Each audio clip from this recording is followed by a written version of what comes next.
All right, so we're live right now. I'm still getting set up here for the rerun here. When you come and catch this, you might want to skip forward about 5 minutes because I'm just going to be setting up a little bit.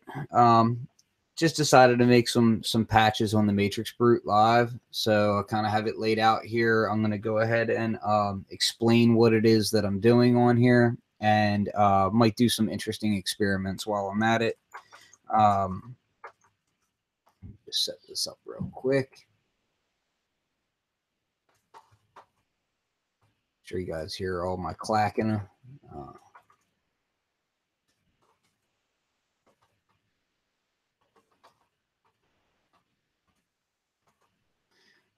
right.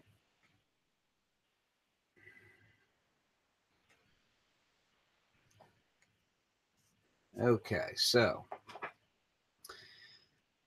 let's see if I have this kind of how I want it to look. Let's see.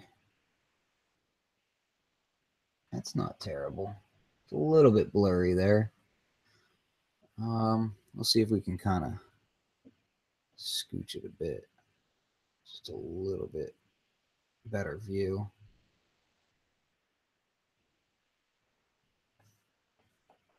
And I'm just kind of, I'm just still setting up, guys. So I'm just trying to make sure that the live stream looks as clear as possible.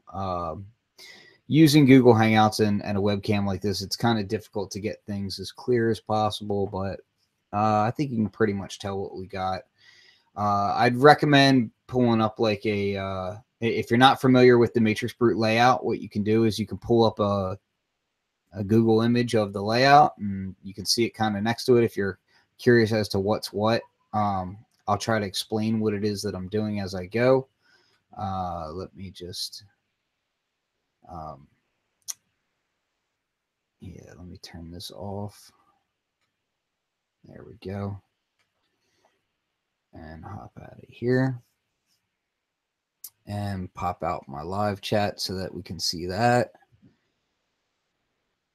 Okay. And yeah, if you have a question about the audio quality or anything like that, if you have a comment about that, please let me know. So I'm kind of I was kind of in the middle of making a patch, and I thought, you know what, why don't I live stream it? And I'm just going to make a few patches and we'll go from there. So I see Steve Baker's in here making some modular cases for KnobCon. That's pretty dope. I know of one that you're working on. Okay. Coffee's in the place to be. So this first patch that I'm in the middle of working on, which I'll be done with this one pretty quickly just because I want to move on, is the idea here is I'm doing a bandpass on the Steiner Parker filter up top with a bit of envelope and some key tracking on it as well. So you're going to get this kind of fizziness coming across the top. And then I'm going to use the ladder filter down below to kind of give it that the lower end.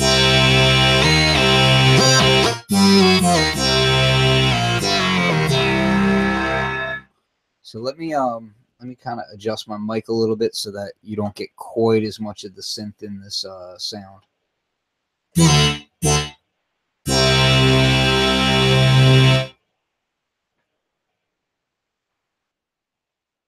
Okay, that I'm going to be a little bit quieter, but you should hopefully get less of that synth coming through the mic this way.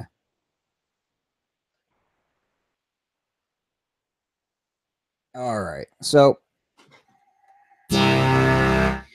okay, so getting back to the layout of this patch on the oscillators, what I'm also doing here is I have oscillator 2 pitched up a good bit, and I'm using just the triangle and the sub oscillator. The sub oscillator is set up kind of in between the overdriven sign, which, you know, it clips it out almost into a square wave, and the sine wave. So we're kind of in between there, and I'm using it pitched up an octave along with the metalizer. So you get this really high fizzy sound. So Let's turn these other two oscillators off so you can hear that. And I have the chorus on as well. I'll turn that off.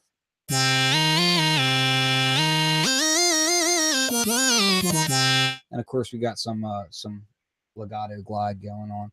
Now, on the first oscillator, what I'm going to be doing is I have the sub oscillators turned up a bit more, and we have it clipped out, so you get a kind of beefy low end on it. Now, what I'll do is I also have the saw wave going. I'll take that down.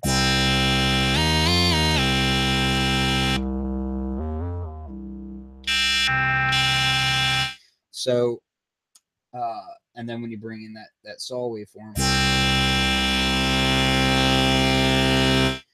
Now, the third oscillator I haven't brought in yet. The third oscillator is really interesting to use when you're sound designing on the MatrixBrute, because it doesn't actually track 100% the same as the other two oscillators. Now, you know, once you tune it and everything, yeah, everything technically tracks right, but oscillator 3 drifts different from oscillator 1, 2, because it's actually a linear oscillator, whereas the other two are exponential. So, you know, behind the scenes, it handles all that. But if you want to get interesting drifting going on, really, you combine 3 and 1 or 3 and 2, and you'll get a interesting drift between them that is different than the drift between just 1 and 2. So if I was to do, for instance, let's turn just these two.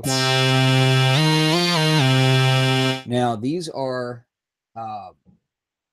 set up just an octave apart, okay?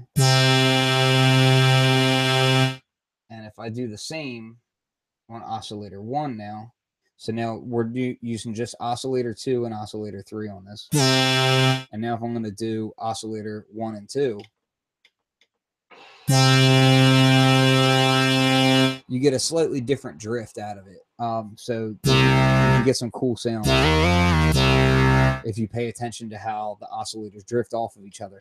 Now, the tricky part about that is that because they drift differently like that, and the other thing is that they drift different from MatrixBrute to MatrixBrute. I mean, it's a true analog synth, and it really one of the tricky things when designing the initial presets for this thing was that you know, especially in the earlier firmwares, you know, one unit to the next unit could sound, you know, pretty different. So you had to kind of sound design intolerances from patch to patch that, okay, well, maybe it's going to sound a little bit different on another MatrixBrute versus this one. So I don't want to push everything to the limit, because if I do, that limit could be, you know, way before where I'm at, you know, and then when somebody loads up that same patch on a different MatrixBrute, it could just sound like hell because it's, you know, it's past that limit. So you had to kind of be careful when you're doing that stuff. But now that they've been out for a while and the firmware is really solid, and not that it was buggy, but it's just things like tuning has been improved, tracking has been improved a little bit, things have been tightened up a little bit. Now you can kind of get away with that stuff. Plus, this is going to be third-party patches that I release that, you know, is not quite as important as when you're releasing a factory patch set. So I'll be able to do things that I wouldn't have done in a factory patch set. So getting back to this, oscillator 3, what I'm going to do is I'm actually going to drop that down a little bit.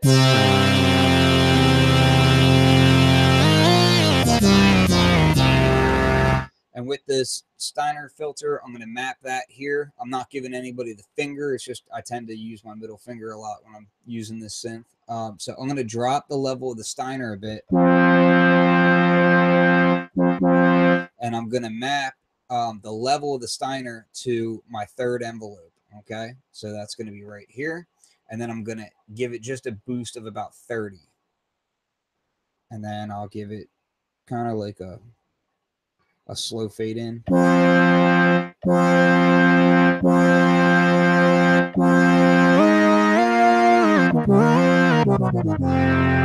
give it a little bit of release. these too.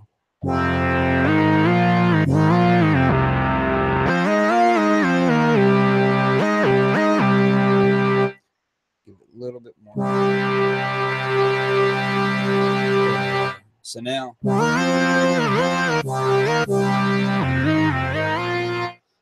I'm kind of, you know, when the sound initially starts, you have a little bit of the Steiner, but then it just kind of gradually gives you a little bit more of that top end. I'll even go a little bit longer on the attack. Another fun thing to do is, so I'm going to map the envelope amount of my ladder filter up here, and then I'm going to map that to the actual envelope of, this is going to be to the envelope of the filter. So when you do that, it kind of makes it a little bit more exponential. So the envelopes they're a bit exponential on the MatrixBrute, but not as exponential as something like a Mini Moog, right? So when you do this, you can kind of get that Mini Moog sound out of it, where it kind of gets squishy and weird. Like for instance, I have a sub fatty next to me.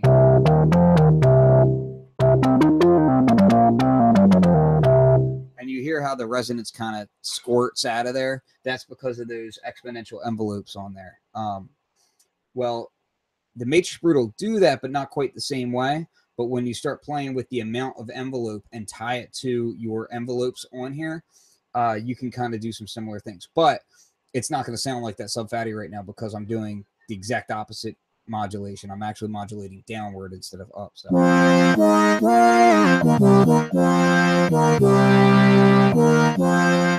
Okay. So let's bring that chorus back on. And again, this is analog chorus, and you just get a cool widening going on here.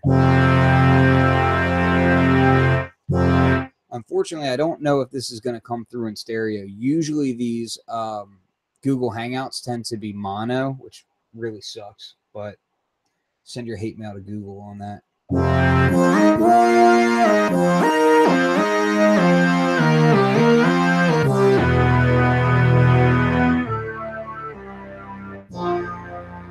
And I think what I'm also going to do is I'm going to drive the Steiner just a little bit harder.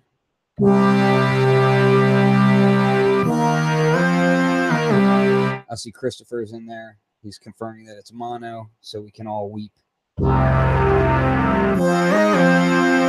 right. Another thing that I did is, for playability purposes, on this one, I had the bend range cut in half. It just makes it easy that when you're playing it, I didn't want to have it be so extreme.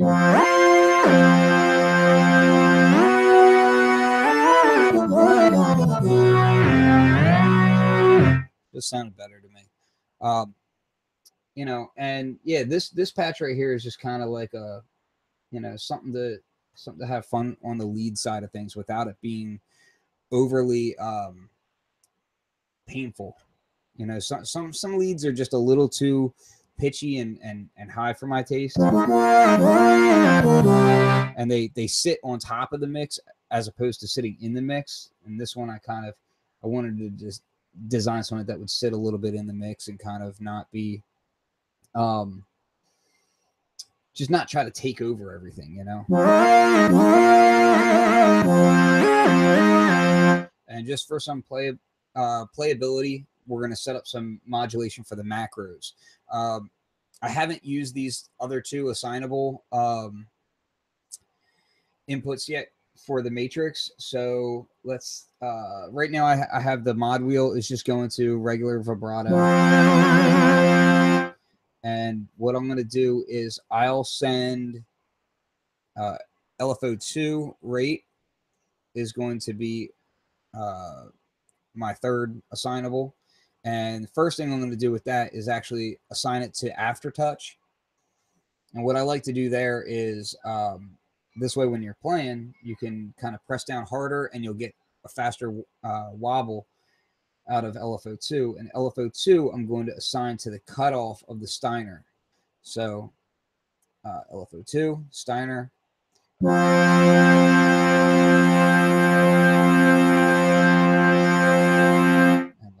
increase the aftertouch amount. So now you can see, we'll try and angle this down just a little bit. You see.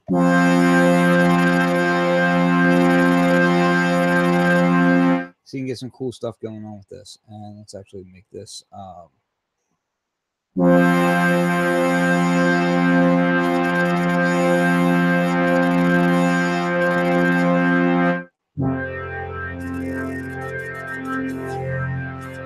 and I think what I'll also do is I'll tie that aftertouch to the Steiner Parker amount.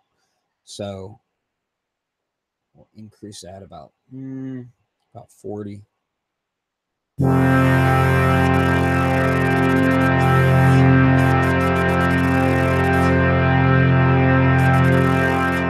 That's pretty cool.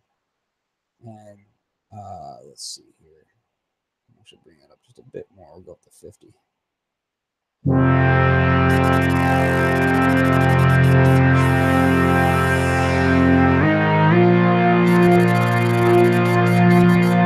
I like playable modulations like that because it's just it's something where you don't have to remember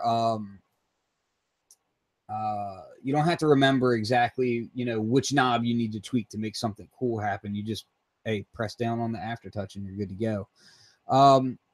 I assigned aftertouch. Chris is asking if I assigned aftertouch to all the commercial presets, or to all of my commercial presets. I would say not all of them, but I do like to do it. It's one of my favorite modulation routes.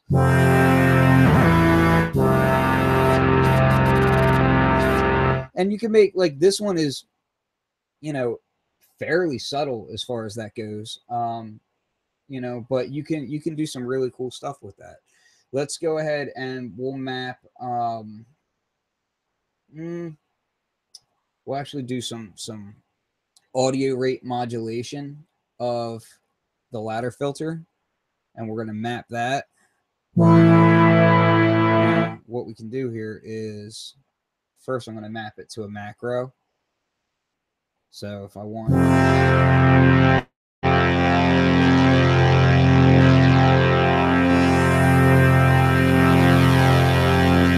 so it's adding some grit to that that ladder filter there.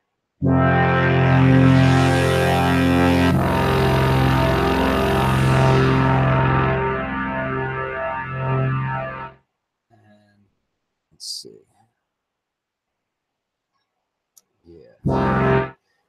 So I always like setting up the macros, even if I feel like the patch doesn't necessarily need it. It's good to have macros mapped out to at least a couple of things, just so that, hey, if you feel like getting wild, you can. And we'll do, we'll map, we'll handle the metal amount of VCO2, because remember that metal amount is tied to how much of that high frequency we're getting in there. So now it's more tame, and I'll bring it in.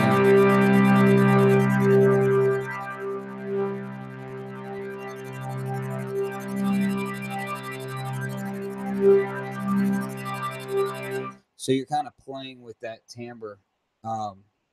And if you want to set your knob back to 0 before you save, you just press panel and then touch the macros, and they will go back to 0, which is handy little tip there. What else do we want to do? I would say, yeah, we'll save this one as is for now. I may come back to it later and kind of tweak it a little bit more. But for now, I just want to save that preset. And now that one's saved. And I'm going to go to my presets here, go to a blank preset, turn panel off. We're back to square one. Turn panel on, and you hear all the modulation routing because that's how this thing is set up. So let's go ahead and just kind of, what I like to do personally when I'm setting up sounds on the MatrixBrute is I like to do it by hand, as far as so I could continue on and just retweak knobs individually, but I like to start from a completely blank slate every time. So I turn all my knobs back to my mental initial, you know, which is I open up all my filters. I'll turn all the filter volumes 75% of the way open, and you know, I'll set my oscillators about the same. I set all my oscillators, all my waveforms off, sub oscillators off. I reset the tuning. And again, you could do this. You know, you could do it one by one individually. I reset my wave folders and wave shapers, like the pulse width, ultrasol, metalizer, all that. I reset everything by hand, just because this is where my mind is. I know, you know, what I have set up, and it's just very easy for me to work this way. So then I hit panel and mod, and now all my modulation routings are erased. When you do that, when you press panel and mod together, it erases all your modulations. Just like, for instance, if I had a sequence running right now, right? Like, let's say I wanted to record a sequence. Okay, so now we've got this sequence here. All right, and if I wanted to erase it, panel, sequence, and now it's erased. So that's just an easy way to kind of erase things. Now let's go ahead and we'll start setting up this patch. Is there any kind of patch that you guys want to see in particular? You can comment in the live chat. We can kind of design something from there. If you want, we could do. I know people were asking me about getting more of a Moog sound out of the MatrixBrute. I can show you how to do that. As far as getting the filter to respond in the way that a Moog does. If you want to do pad sounds, if you want to do paraphonic, we can do paraphonic patches, duo splits, you know, sequence modulated patches. You can do some really cool stuff with this thing. Yeah, so you want to do harmonic chords. All right. So first thing that I would say with that is you want to have it be like a monophonic, you know, played chord. So just set it up straight away. I mean, that's pretty straightforward as far as setting up your oscillators and all. It's really just tuning your oscillators. Now, of course, let's go ahead. First thing I do is I set my sustain up just so that I have turn my sequencer off. You know, so I get sound coming through. Turn my effects off. I usually keep my glide on while I'm working, just because I enjoy it. We will go ahead and set up. We'll do. Right now we have all ramp waves or saw waves, however you want to describe them. I'm not a stickler about that.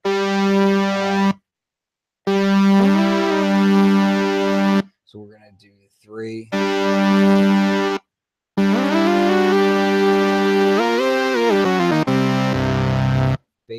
Basic major chording.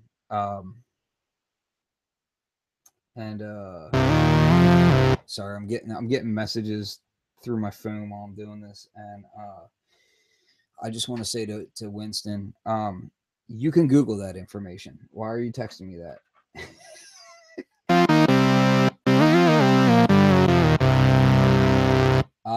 Another nice thing is when I'm setting up chords and stuff like this, I like playing with like the reverb. So I just want to show you this. Now, unfortunately, this won't sound as cool in mono, but I set it really wide, rate up a little bit, regeneration way up.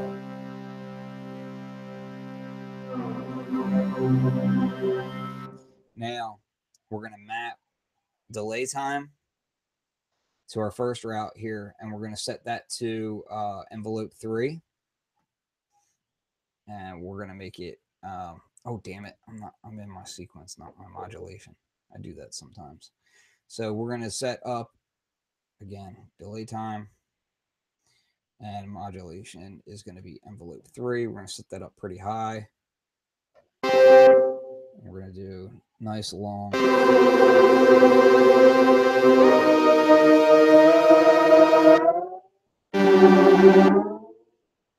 You get these cool, like.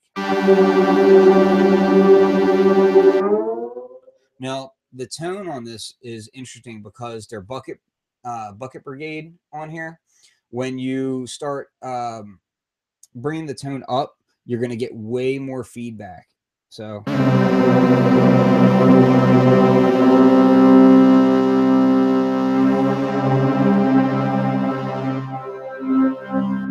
can kind of hear it feeding back inside of there.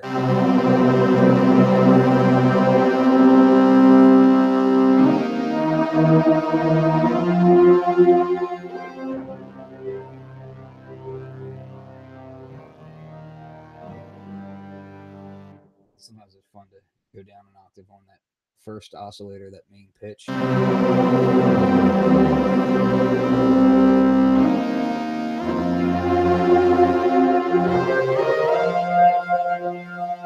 And again, a lot of times I'll map the reverb's delay time to the aftertouch, and when you do that, you can kind of take it up like this.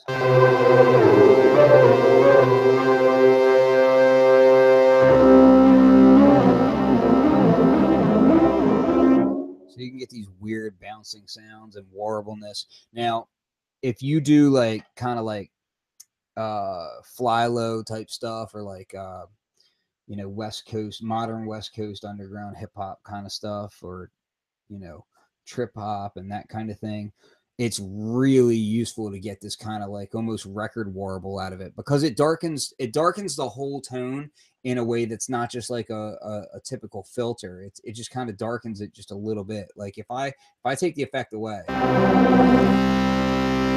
hear how it's more like straightforward, but then when you bring it in, it kind of, and that's part of that bucket brigade darkening that goes on with it. And if I go full wet, and then I start playing with the aftertouch,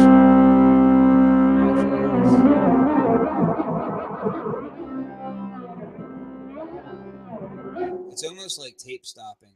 If I take away the envelope 3, let's take that away.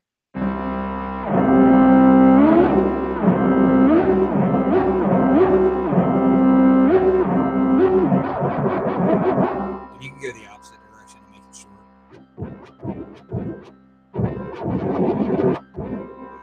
So it's just a really weird little trick that you can get with the reverb, because it's just it's a delay based reverb, and you can kind of tweak it and scratch the record with it, which is fun. Now, if you use something with a lot of higher harmonics, like let's use 2 oscillators, we're going to set them to the metalizer with the triangle here.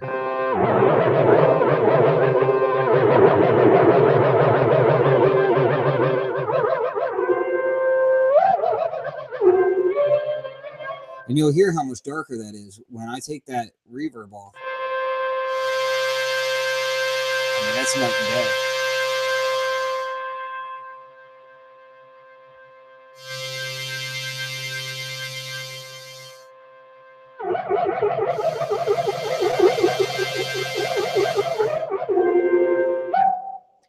What's really cool about that is if you then send the MatrixBrute after you use that reverb into like another delay, like if you have a delay pedal or a delay plugin, it can sound really cool, and you can make some amazing pads that way too. Let's go ahead and bring this back a bit.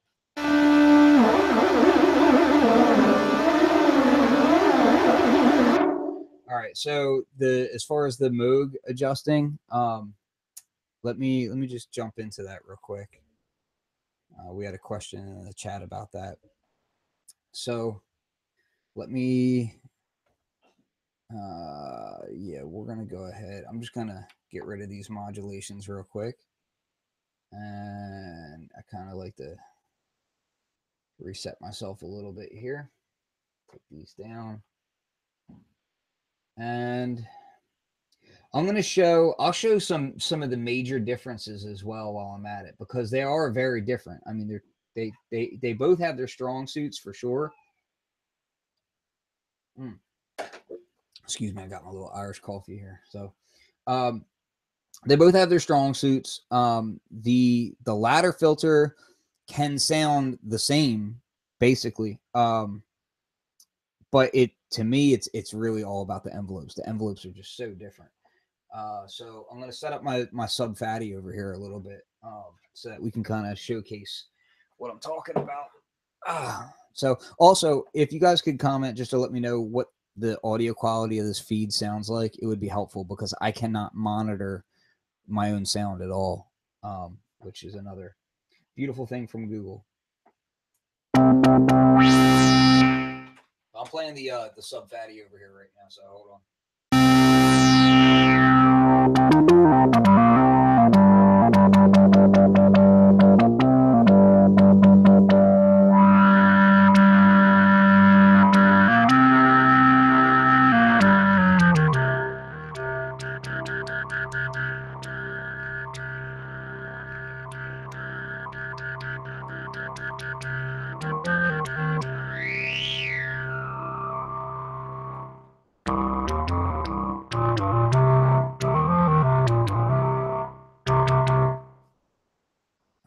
And we'll come over here and we'll do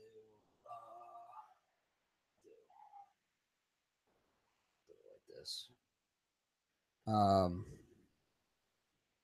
Cool. Thanks, Steve.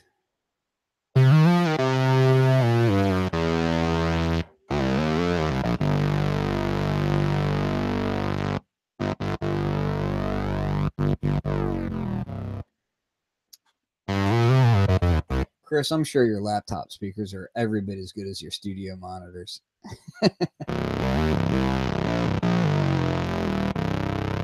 All right, so I'm going to turn the Steiner off, so down. I'm not running series. I'm still staying parallel. I'm just turning that filter down. So the Steiner filter is not affecting the signal chain at all. Okay. The other thing that I should probably point out first is a major difference between the two is how the two drift. And hopefully my voice isn't too quiet, because I'm trying to monitor my voice, but it's not so easy on this thing. So the sub fatty does not drift in the same way that something like the MatrixBrute or my modular, or really pretty much any of my, how to put this, less digitally controlled and less pristine type sounding synthesizers do. The MatrixBrute tends to, it just sounds a little bit more lively on that end. But it's one, I guess it's also one of the features of the sub fatty. You have control of the oscillator beating and all that sort of thing, which is kind of cool. And I enjoy that. But it's something to note when you're making these patches, because how they drift and how they beat will directly affect how the filters sound. So let's, I'll open that up for a second. We're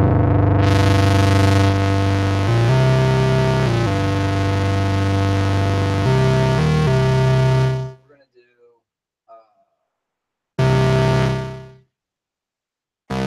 we'll do oscillator one like this. Actually, yeah.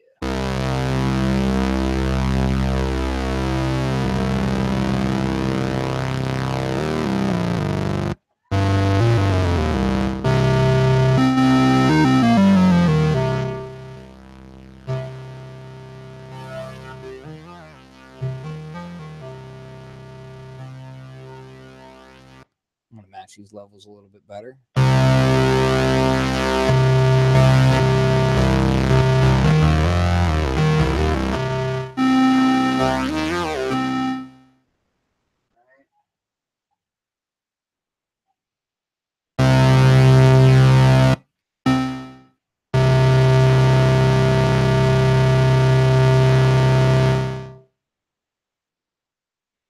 I also have to match the drive as well.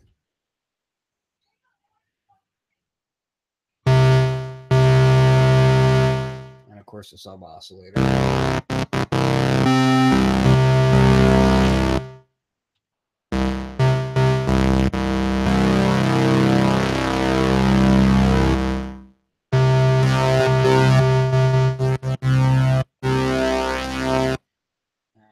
Set tuning a little bit. I'm going to auto tune my MatrixBrute so it's a little bit more tight like the Moog is.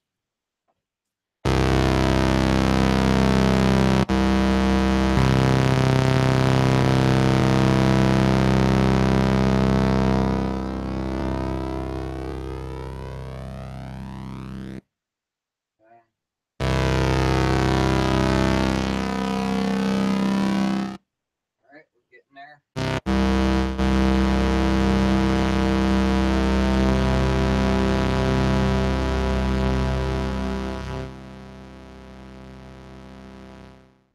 Right. Set this up.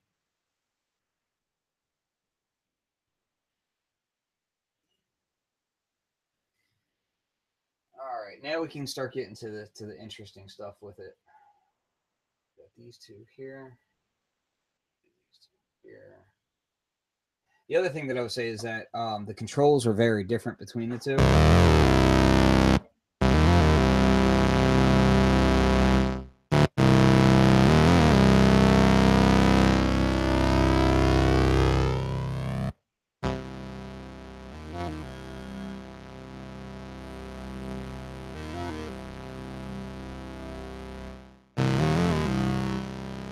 Yeah, so you can see that the oscillators are pretty different as far as how they drift and how the square waves sound and the saw waves when they interact together. This is the interesting stuff for me. This is where the two really kind of come into their own, because yeah, you can compare a square wave to a square wave, a saw wave to a saw wave, so forth and so on, but it's how they all interact together through the circuit, and that's where things get interesting. Now, first thing I'm going to do is I'm going to bring up the multi-drive on the sub-fatty a bit, which I'm also going to bring up the brute factor up just a hair. The way these two synths overdrive is completely different.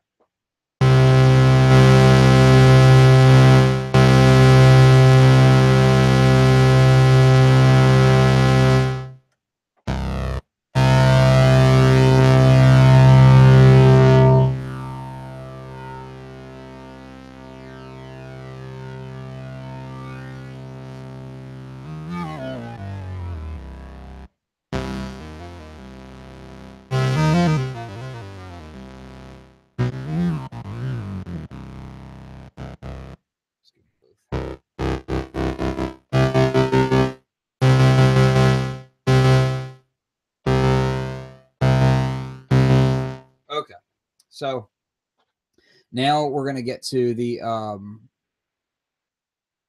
what we're going to get. I'll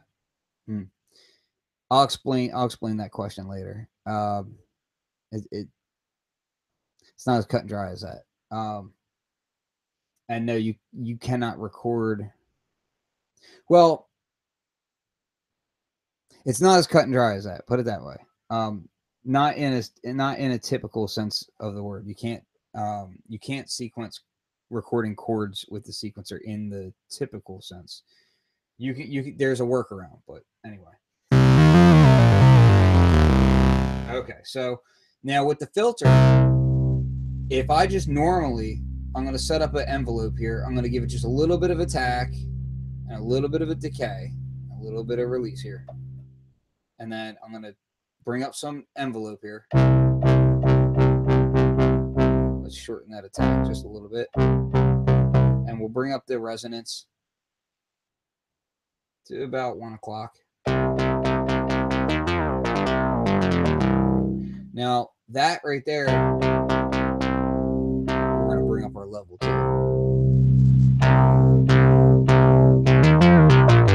Like, that sounds cool on its own, but it lacks something that the Moog has when you do that. I'm going to set up the exact same type of thing on the Moog now.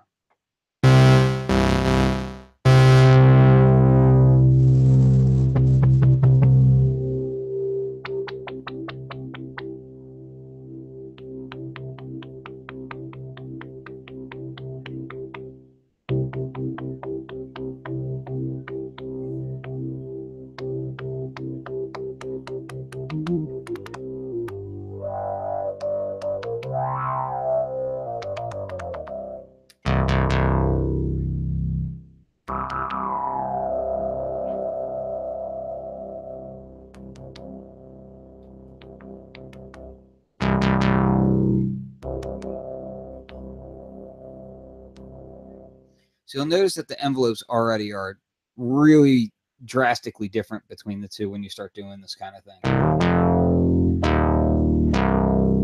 And they're set up, I mean, if you were to look at the sub-fatty over here, they're set up pretty close. But you have to do it more by ear than by eye because the controls are not one-to-one.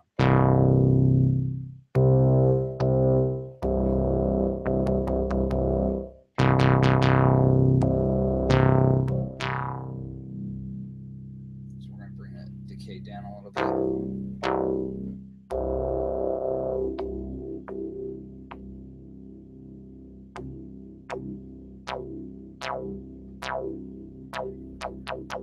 So now I'm just going to quickly set up the kind of basic funk stuff on the Moog, and then we'll kind of start matching it on the sub-fatty or on the MatrixBrute to kind of get it there.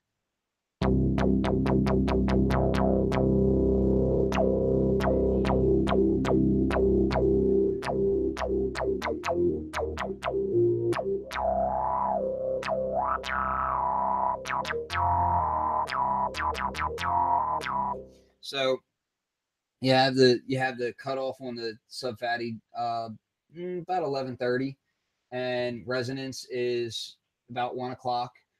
Multi-drive is around 8:30, 9 o'clock, and your envelope generator amount is right around 3 o'clock. Okay. The envelopes are drastically different between the two. So, you know, I have them set up. Let's go ahead and start kind of doing that same sort of thing over here.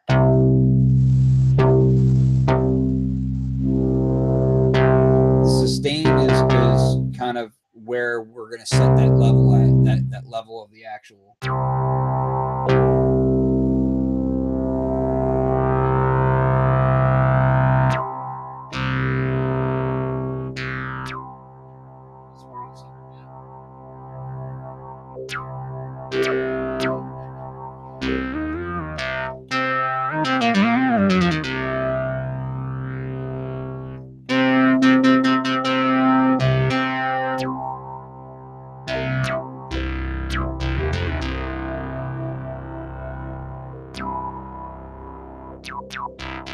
Okay, so now this is where it gets tricky, because what you have to do is you have to first map your envelope amount.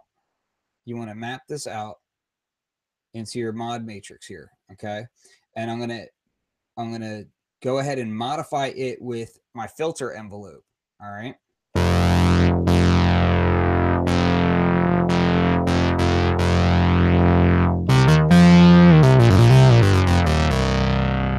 And it's gonna make this thing a little bit more sensitive to how we play that envelope.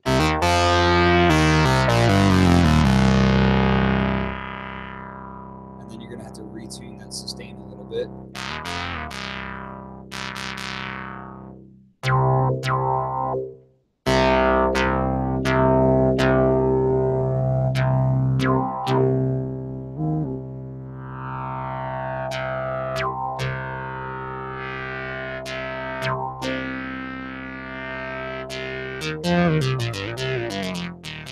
So now the envelope's starting to take on that kind of exponential vibe, where it kind of will probably give it a little bit more resonance too.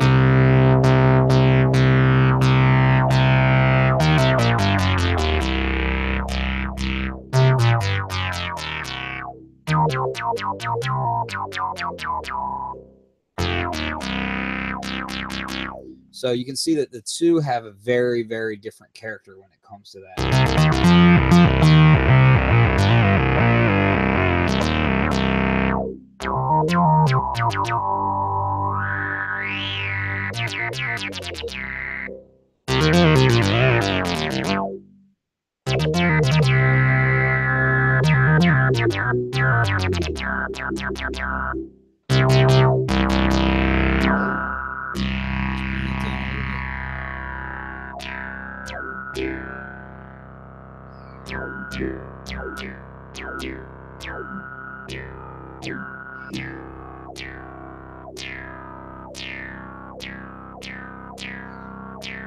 And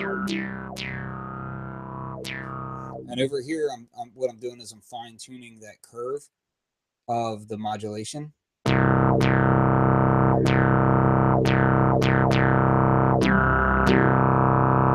that you can get a little bit closer. But the key there is that you have to modulate the envelope amount with your filter envelope of what, or whichever envelope you're wanting to use on that, so that you get that same kind of response. Now, if you want to get really interesting, you start using the third envelope and you can map to that as well. So if I was to take this here and then say I wanted just a little bit more peak on it,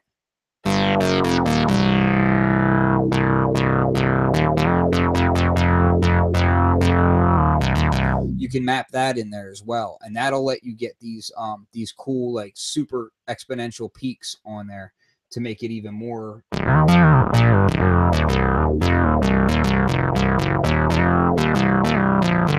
Also, if you map your resonance, I'm going to give it the same envelope 1. I'm going to take off that that secondary modulation I did. So now I'm just doing the envelope amount, and I'm doing the resonance amount. And the resonance amount is going to come up just a bit, maybe like 30 plus 30.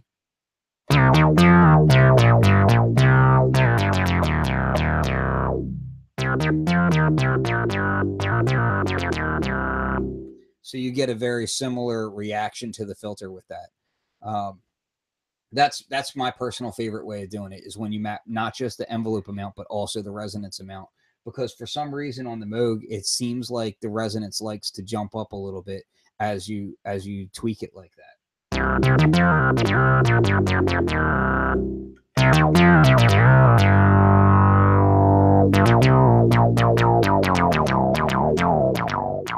And regardless, you know, obviously when you're programming a patch on the MatrixBrute, you're not trying to match, most of the time you're not trying to match another piece of gear, unless like somebody decided, hey, you know, we used a Moog on this line, but we want to use the MiniBrute because we don't have the Moog anymore, or whatever your reasoning is.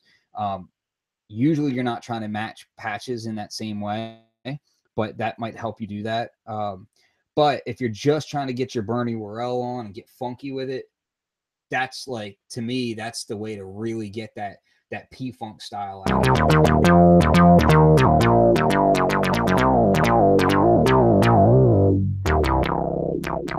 Which is dope. I love that. I love the fact that you can do that, because the more linear style envelopes really, you know, so that's nice for doing that P-Funk style. But if you're doing like really lazy pads and that sort of thing, you know, you really want a much more linear envelope than that. And that's where the MatrixBrute can really help you out with that, because you have the dual filters and all that. It's not just a bass box. It's not just a lead box. You can do more with it than that. So like, for instance, I'm going to bring in that Steiner, and I'm going to go notch filter with it.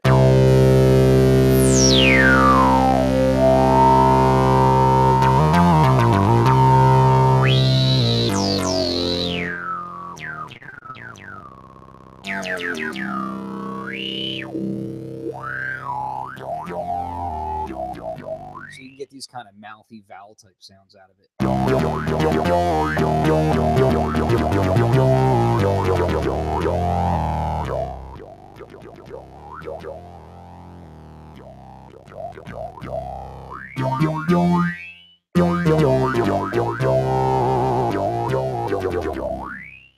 I love the vowel type sounds that you can get out of that. And if you start driving that Steiner filter while you're doing the vowel type stuff, you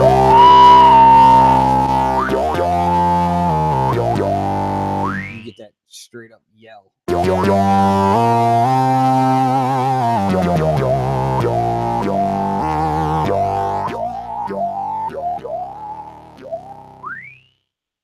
That's just fun. Any other questions? Any other comments? Definitely interested to hear what you guys are up to and just doing in general. I'm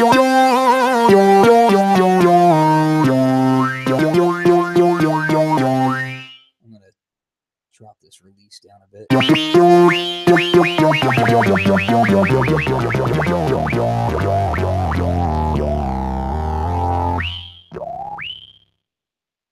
bring that resonance back. And you can do some cool. I'm going to just use the mono. Normally I would use the stereo delay, but since you guys can't hear the stereo, it's not going to help.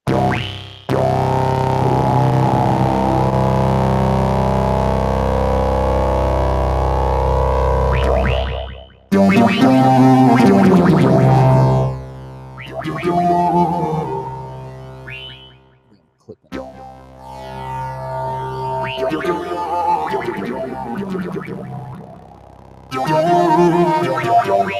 And I know people probably come in here later on and be like, oh, why don't you have a limiter on here? Well, I can't monitor my own sound on these live feeds. So, and I have actually a slight limiter before the sound, but it's just basically brick wall. Deal with it. Let's see. Let's see what else we could do. Oh, you know what? I'm gonna have some fun with I'll have some fun with this patch a little bit with some cool modulation. So we'll do Steiner is gonna come off at 3.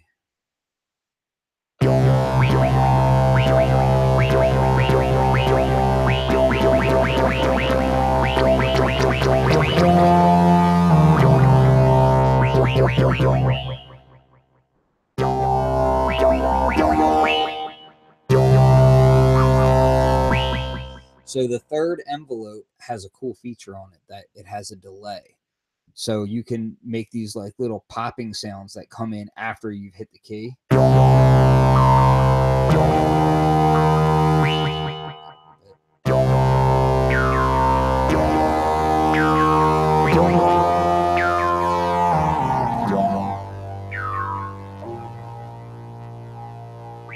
Really cool to do some fun stuff like that, or you can have it just jump to a different level after you've been playing it for a bit.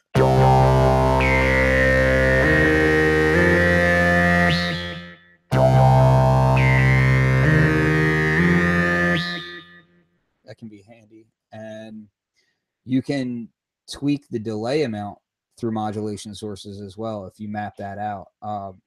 You can make it kind of get random too, which is cool. I'm going to do that now just for fun.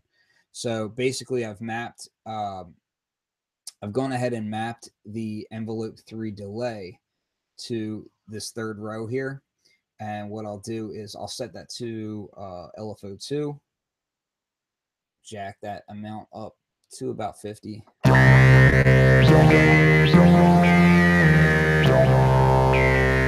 So we'll set that to a sample and hold, and we'll bring the rate up a bit. There we go.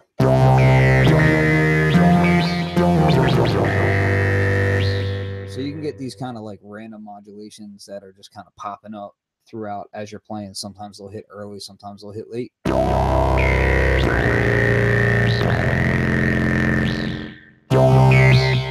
the release down a bit.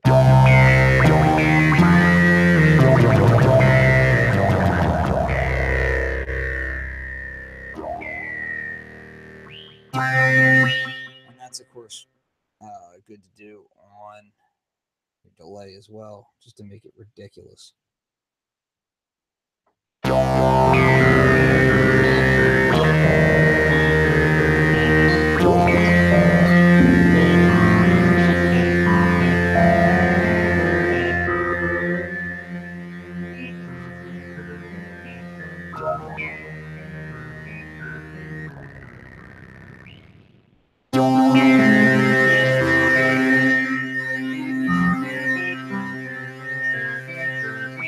When you're using sample and hold on a delay time like that, one of the main things that I try to look out for is the regeneration. I don't want it to be so long that the times are constantly jumping on top of each other, and because what can happen is it'll just sound dissonant. So you want to kind of keep the regeneration short enough to where it doesn't get really really dissonant with that. Also show how to get the human vowel sounds. So I just showed the human vowel sound, and that's basically like you can come to it through a bunch of different ways. But what I prefer to do, what I think sounds a little bit better, is the notch filter. I'll put a notch on the Steiner, and then I'll keep the ladder filter as a low pass. Let me get rid of these. Let's get rid of this. And we'll do get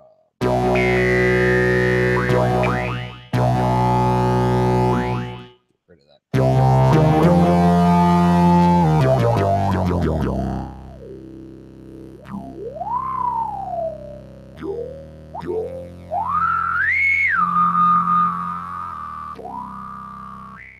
And you just kind of want to be a little bit careful with the resonance on it. Now, if you use bandpass for that, I tend to go a little bit towards the lower frequency spectrum when I'm using the bandpass with that.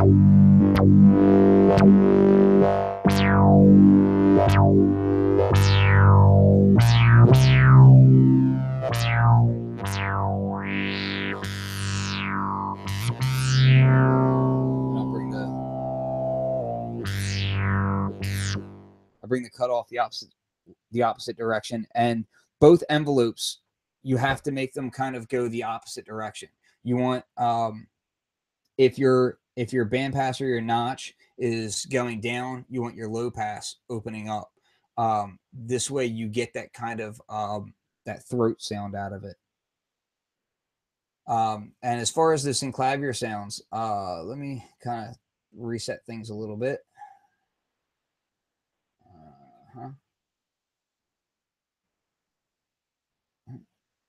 Okay. Now you basically, one thing that I kind of like doing may or may not be exactly what you're looking for, but I guess first thing I would do is show you how the FM kind of interacts. So if you were messing with the FM, hold on, I'm getting other messages that I need to attend to as well.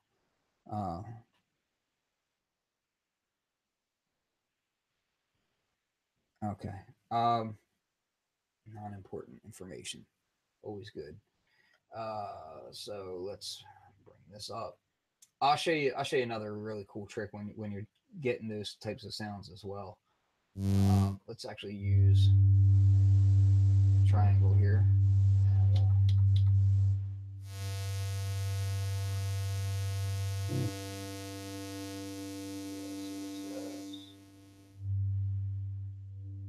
And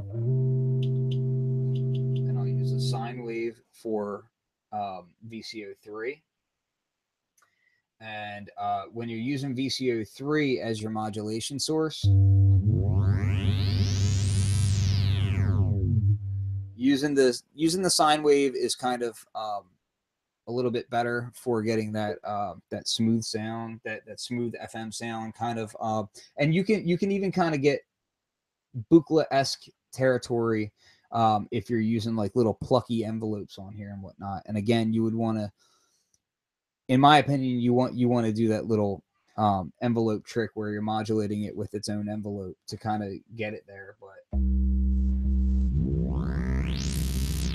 now, one of the tricks on here is that when you set your modulation for the audio mod section, you want to tweak it towards, so each one can modulate, well, these three can modulate two different things, okay? Depending on what side you're on is what it's going to modulate. So you move it off of 0 just a hair, and it won't modulate anything.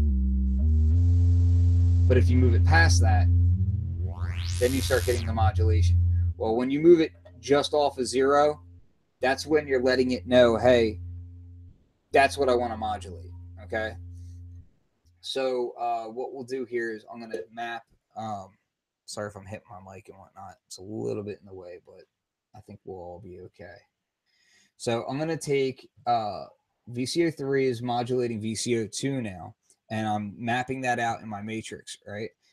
I'm going to use envelope 3, and I'll make it go up really high, and it's going to be a short, spiky envelope. Now I'm going to mess with the pitch of oscillator 3.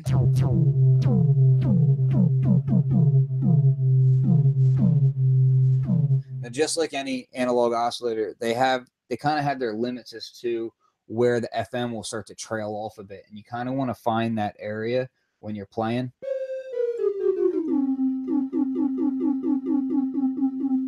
And let's also set this up. And what I also like to do, I'm going to give it just a bit of resonance. Let me turn the... So I'm just using the ladder filter right now.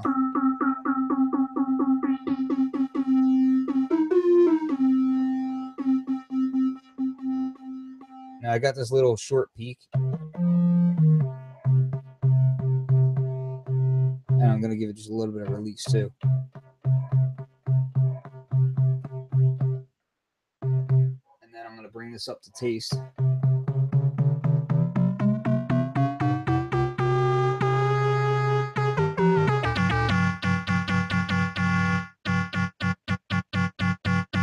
And you can also do it, of course you can do it this way. And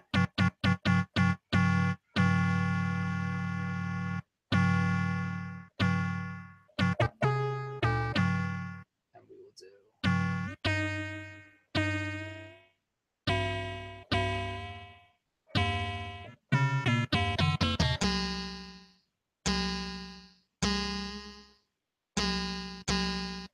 Okay.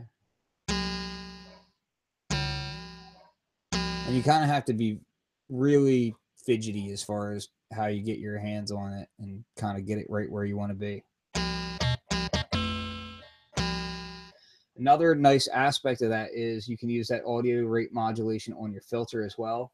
Now, you kind of have to be careful with that because it can go way out of whack. Like, and it's a lot of trial and error, to be perfectly honest with you.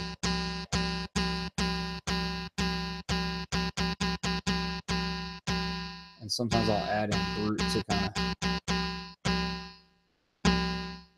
maybe shorten that up a little bit.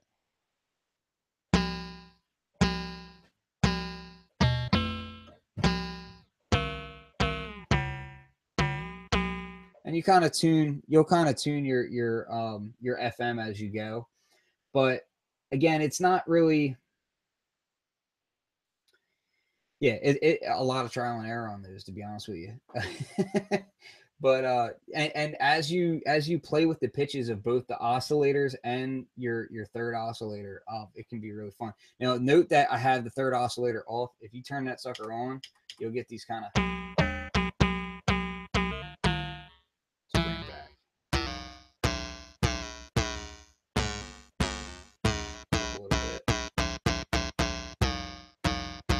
And of course, bring it in.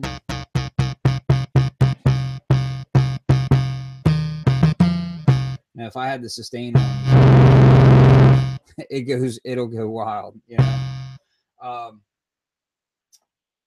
Different shapes can kind of get you different results. If you go for something with more harmonics, you get this kind of bite.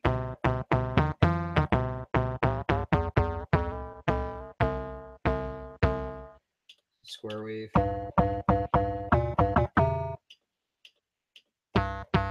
Triangle is cool. And of course, start.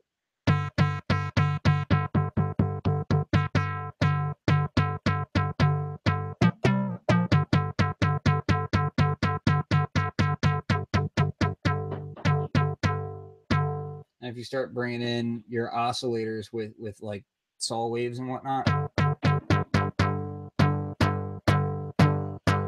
they make it, when you bring in the other wave shapes aside from a triangle, it makes it a lot more kind of brittle, like a lot more fuzzy.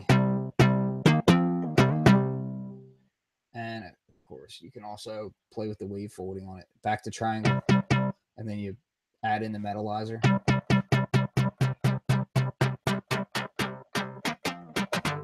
So you can get that kind of weirdness going on as well. Oh, thanks, Heathcliff. Yeah, the interview with Chris Meyer was amazing. I really enjoyed that. That was actually one of my favorites that we've done. Yeah, that was a blast because that dude's got a wealth of knowledge. I want to show you guys a cool trick. Hopefully I can remember how to do it right off the top of the head. All right, so I'm back to one oscillator right now, and I'll turn these guys off so I can remember where I'm at. So what we'll do is we'll use kind of a complex shape here. Hopefully I can remember how to do this right off the top of the head. I'm going to kind of set it up, and then I'll speak about it as I've set it up.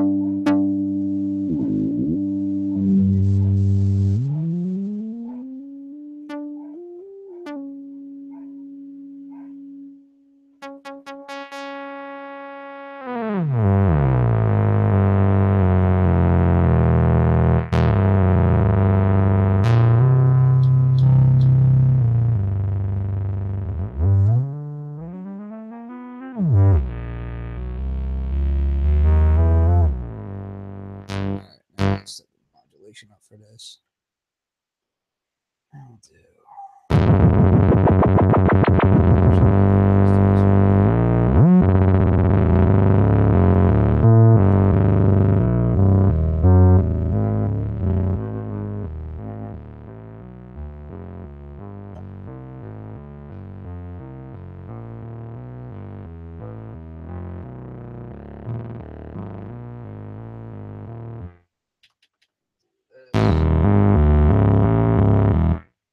Getting there now.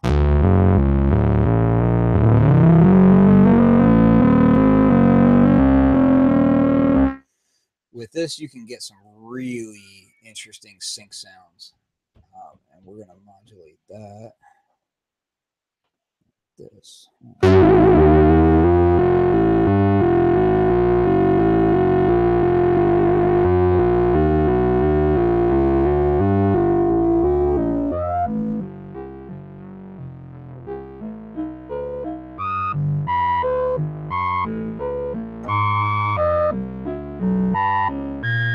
Of course, if you're designing like more experimental sounds and just trying to find stuff out, MatrixBrute will let you do key hold as well.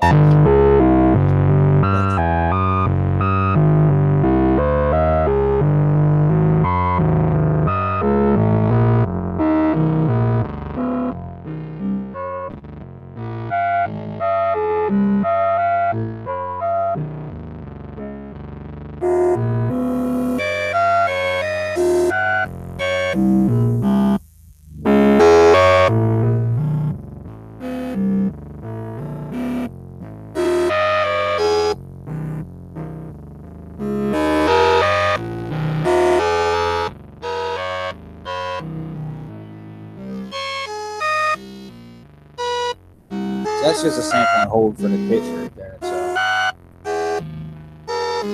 sample and hold for the pitch can kind of just help you get an idea as far as where you're at. Or you can do a quick, you just go into your sequencer and just kind of fiddle around real quick. Then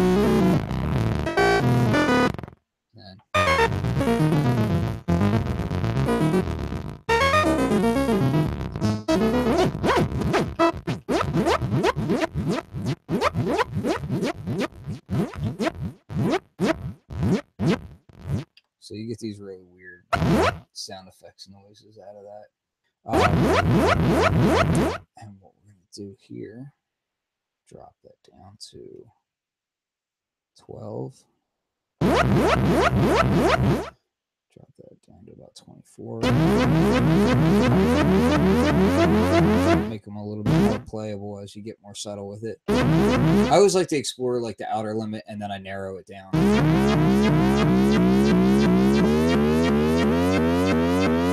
And of course, as we play it, we can do things like take that rate, which we'll bring back over to here. We can, you can key track it. So let's say we key track it all the way. Or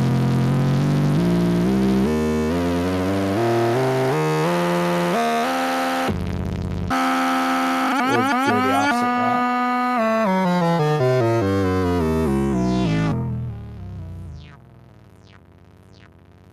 Really fun to get some cool sync sounds out of that. Basically what that is I'm syncing oscillator 2 to oscillator 1, and then I'm controlling course tunes with the LFO, but they're going in opposite directions of each other.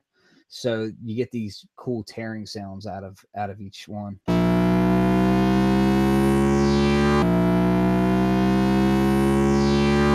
So it's pretty fun. All right, but I'll end the feed because there's a lot of information already. So I hope you guys enjoyed it. Yeah, it was a nice way to pass the time. So peace.